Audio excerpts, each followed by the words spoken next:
السلام علیکم۔ جھوٹ ایک بڑی لعنت ہے، اور نبی اکرم صلی اللہ علیہ وسلم نے جہاں بہت ساری برائیوں سے منع کیا ہے وہاں جھوٹ سے بہت زیادہ منع کیا ہے۔ اور ایک حدیث میں یہ بھی ہے کہ جو 4 نشانیاں بتائی گئی منافق کی، اس میں ایک نشانی یہ بھی ہے کہ منافق جھوٹ بولتا ہے۔ اور اسی طرح ایک بندے کا واقعہ آتا ہے کہ وہ آپ صلی اللہ علیہ وسلم کے پاس آ گیا، کہتا ہے جی میں مسلمان تو ہو جاؤں گا، لیکن یہ ہے کہ میرے اندر 3-4 خرابیاں ہیں۔ تو میں شراب بھی پیتا ہوں، میں چوری بھی کرتا ہوں، میں غلط کاری بھی کرتا ہوں، اور میں جھوٹ بھی بولتا ہوں۔ تو مجھے آپ کوئی ایک ان میں سے جو ہے نا، وہ یکدم میں سب نہیں چھوڑ سکتا، تو مجھے کوئی ایک چیز کہہ دیں کہ وہ میں چھوڑ دوں، ایک آپ کے کہنے پہ چھوڑ دوں گا۔ تو آپ صلی اللہ علیہ وسلم نے فرمایا کہ تم جھوٹ چھوڑ دو۔ اب وہ تو چلا گیا، پیچھے صحابہ نے کہا کہ یہ کیا اتنی چوری بھی نہیں چھڑوائی آپ نے اس سے، شراب بھی نہیں، آپ نے کہا چپ رہو، یہ خود ہی پتہ چل جائے گا آپ کو۔ تو دوسرے دن تیسرے دن وہ بندہ آ گیا آپ کے پاس اور کہتا ہے یا رسول اللہ آپ نے کیا مجھے فرما دیا، اب مجھے سب کو چھوڑنا پڑ گیا۔ آپ نے کہا کیسے؟ کہنے لگا کہ میں جب اب شراب پیوں گا، آپ چلیں، آپ نے اس کو روکا نہیں مجھے، میں شراب پیوں گا، کوئی مجھے پوچھے گا کہ میں نے شراب پی ہے تو میں کیا جھوٹ بولوں گا؟ جھوٹ تو بول نہیں سکتا آپ کے حکم کے مطابق، سچ بولوں گا تو کوڑے لگیں گے، 80 کوڑے لگیں گے۔ اسی طرح چوری کی تو چوری تو میں کر لوں گا، لیکن کوئی پوچھے گا تو مجھے ماننا پڑے گا، میں جھوٹ نہیں بولوں گا۔ تو اب میری سارا کچھ ہی چھوٹ گیا۔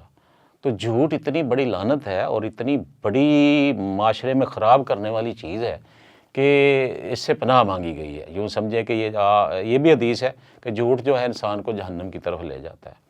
تو ہم سارے جھوٹ بولتے ہیں، کوئی 10% بولتا ہے، کوئی 20% بولتا ہے، کوئی 50%، اور کوئی جو ہے وہ 90% سے اوپر چلا گیا ہے۔ جس طرح دوسری ڈگریاں ہیں نا، تعلیمی ڈگریوں میں ہم نمبر لیتے ہیں، گریڈنگ ہوتی ہے، اس طرح ہمارے بھی جھوٹ کی گریڈنگ ہے، ہر بندے کی گریڈنگ ہے۔ تو وہ لوگ چلے گئے انبیاء کرام یا اولیاء کرام چلے گئے جو مذاق میں بھی جھوٹ نہیں بولا کرتے تھے۔ تو نبی اکرم صلی اللہ علیہ وسلم کے پاس ایک بندہ آیا، کہتا جی مجھے اونٹ دے دے، میں نے سفر پہ جانا ہے۔ تو آپ نے کہا کہ میں اونٹ نہیں دے سکتا، اونٹ کا بیٹا دے دوں گا۔ تو حیران ہو گیا، وہ کہنے لگا آپ نے یہ بات کیا کہی ہے؟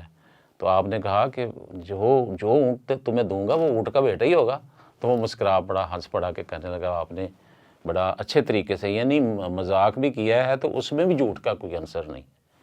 تو اسی طرح ایک صحابی کہتے ہیں کہ مجھے جب بلایا کرتے تو کئی دفعہ مجھے بلاتے آپ صلی اللہ علیہ وآلہ وسلم، تو کہتے اے دو کانوں والے ادھر آؤ، آپ بتائیں اس میں کوئی ہمارے جیسا کوئی خدا نخواستہ ہم ہو تو کسی کو بڑے کانوں والے، چھوٹے کانوں والے، کان کٹے والے کہہ دیتے، لیکن وہ نے فرمایا 2 کانوں والے ادھر آؤ۔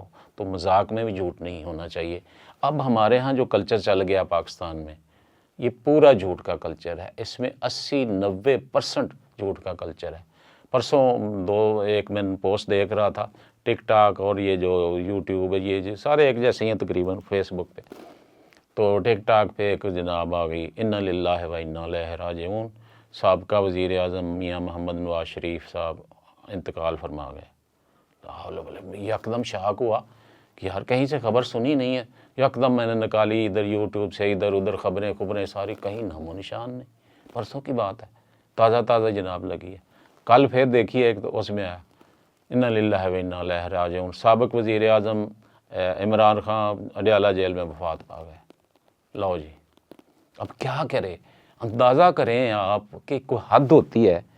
اور یار کوئی جھوٹ بول لو، کوئی 10% اس میں کوئی جھوٹ ملا لو، کوئی 20% ملا لو، کچھ تو خدا کا خوف کرو۔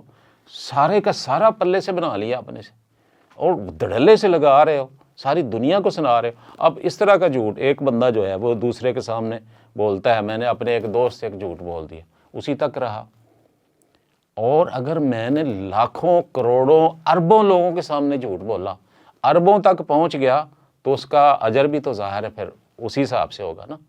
جتنے لوگوں کو میں نے اس جھوٹ سے فائدہ پہنچایا ہے، اتنا ہی مجھے اس کی سزا ملے گی۔ یہ نہیں ہوگا کہ وہ جھوٹ وہ بھی برابر ہوگا، وہ بھی برابر ہوگا۔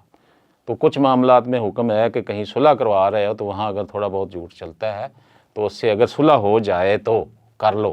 جیسے کہہ دو کہ یار وہ تمہارے مخالف جس سے لڑائی ہے وہ تو تمہارے بارے میں اچھے خیالات رکھتا ہے، حالانکہ وہ گالیاں دے رہا ہو، تو کہو نہیں وہ اچھے خیالات رکھتا ہے۔ اسی طرح 2 بیویاں ہیں، ایک بیوی کہتی ہے مجھ سے تم دوسری کو زیادہ ترجیح دیتے ہو، تو کہے نہیں تمہیں زیادہ دیتا ہوں۔ اتنے ہلکے پھلکے کی ہے اجازت، لیکن یہ جھوٹ جو ساری دنیا کو سنانے کے لیے عجیب معاملہ بن گیا ہے، اور اتنا بن گیا ہے یہ سوشل میڈیا، اس میں سے تو سچ ملنا مشکل ہے۔ اب آپ نکالیں ٹک ٹاک میں، نکالیں یوٹیوب میں، اتنی پوسٹیں آ رہی ہیں، وہ غریب بندے دھاڑے مار رہے ہیں، میری ویڈیو وہ آگے نہ سکپ نہ کریں، میری ضرور سنیں، میری بات سنیں، میں غریب ہوں، یہ ہے وہ ہے، برے حالات ہیں، وہ فوٹو شوٹو بھی دکھا دیتے ہیں، کسی کے بازو کٹے ہوئے ہیں، کسی کا گھر برا حالت ہے، کسی کی کوئی حالت ہے، کسی کی بیمار ہے، کوئی کچھ ہے کچھ، وہ دکھا رہے ہیں۔ لیکن پیچھے اکثر چیک کرتے ہیں تو پیچھے جو ویڈیو بنانے والا ہے وہ صرف اپنی ویڈیو چلانے کے لیے یہ کام کر رہا ہوتا ہے۔ وہ اس نے ذہن میں بنایا ہوا ہے کہ اس طرح کی لوگ شوق سے دیکھیں گے اور ضرور اس کو کریں گے، وہ سبسکرائب کریں گے یا فالو کریں گے، جو بھی کرنا ہے، جو بھی طریقہ کار ہے اس کا، وہ ضرور لوگ کریں گے کہ یار ترس کھائیں گے۔ آپ اندازہ کریں کہ اس میں کوئی پتہ نہیں آپ کو چلے گا کہ اس میں سچا کون ہے جھوٹا کون ہے، کس کی مدد کریں گے۔ آپ کھول کے دیکھ لیں، 100 جگہ پہ آپ کو نظر آئے گی، آپ کو سمجھ نہیں آئے گی کہ ان میں سے صحیح کون ہے۔ کئی تو ایسے ہیں کہ وہ سارے جتنے معذوروں کے اسپتال ہیں وہاں جاتے ہیں، وہ بچوں کی فوٹو لے آتے ہیں اور وہ جناب لگائی جا رہے ہیں۔ تو مقصد صرف یہ ہے کہ میری جو ویوز ہیں وہ زیادہ آئیں، میرے ویوز زیادہ آئیں، تاکہ لوگ اس کو زیادہ دیکھیں۔ کیا کرو گے؟ کہاں پہنچو گے؟ میں نے جھوٹ ہمیں ایسی جگہ پہ پہنچا رہا ہے۔ اب وہ پرسوں میں نے سیب لیے 2 کلو، تو اس دکاندار نے بڑے اچھے سیب دیے، لیکن یقین کریں ان میں سے ایک بھی ٹھیک نہیں نکلا، سارے کے سارے خراب نکلے۔ دیکھنے میں بڑے شاندار تھے اور اس نے سائیڈ پہ رکھے ہوئے تھے۔ اب یقیناً اس نے سائیڈ پہ رکھے تھے تو اسے پتہ تھا یہ خراب ہے۔ یہ بھی جھوٹ کی ایک قسم ہے، فراڈ ہو گیا، بلکہ جھوٹ سے اوپر والی اگلی ہو گئی کہ اس نے پیسے بھی ساتھ کھینچ لیے میرے سے، پیسے بھی، وہ حرام کے پیسے بھی ہو گئے اس کے۔ تو یہ دور ہے، اور یہ خاص طور پہ سوشل میڈیا والا دور ہے۔ میں کہتا ہوں وہ جو لاکھ اعتراض ہے ہمیں حکومت کے وہ پیکا ایکٹ پہ، کہ یہ جناب سارے صحافی شور مچا رہے ہیں ہمارا گلا دبانے کے لیے۔ بھئی گلا تو تب دبے گا جب جھوٹ بولو گے، تم سچ بولو گے تمہارا گلا نہیں دبے گا۔ تم نہ جھوٹ بولو تو سب کو شاید پتہ ہے کہ ہمیں جھوٹ بولنا پڑتا ہے۔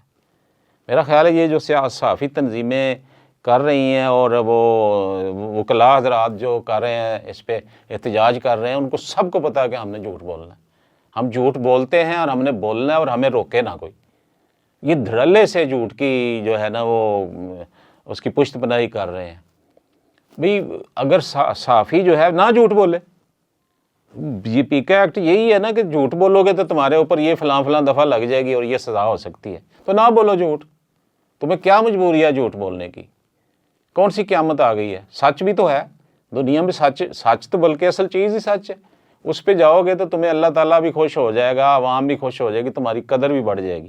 تو تم اس طرح کا جھوٹ جو بولو گے سرین، یا اس میں مکسنگ کر کے آدھا 50% مکسنگ کر دیتے ہو، 20% مکسنگ کر دیتے ہو، یا حق بات کو چھپاتے ہو اور جو غلط بات ہے اس کو سامنے لے آتے ہو، تو پھر اس کا نتیجہ تو کچھ نہ کچھ بھگتنا پڑے گا۔ اور حکومت نے اگر کوئی قدم اٹھایا ہے تو اس میں بہتری ہوگی انشاءاللہ۔ تو اس کے لیے نہیں ہمیں احتجاج نہیں کرنا چاہیے کہ ہم صاف اللہ کی نظروں میں تو ہیں ہی، اسے تو چھپ نہیں سکتے۔ وہ جو فرشتے لکھ رہے ہیں ان کی نظروں میں بھی ہم آگے ہیں، اور سارے لوگوں کی گواہیاں بھی ہمارے خلاف اکٹھی ہو گئی کہ یہ شخص جھوٹا ہے۔ اللہ ہمیں اس جھوٹ سے بچائے۔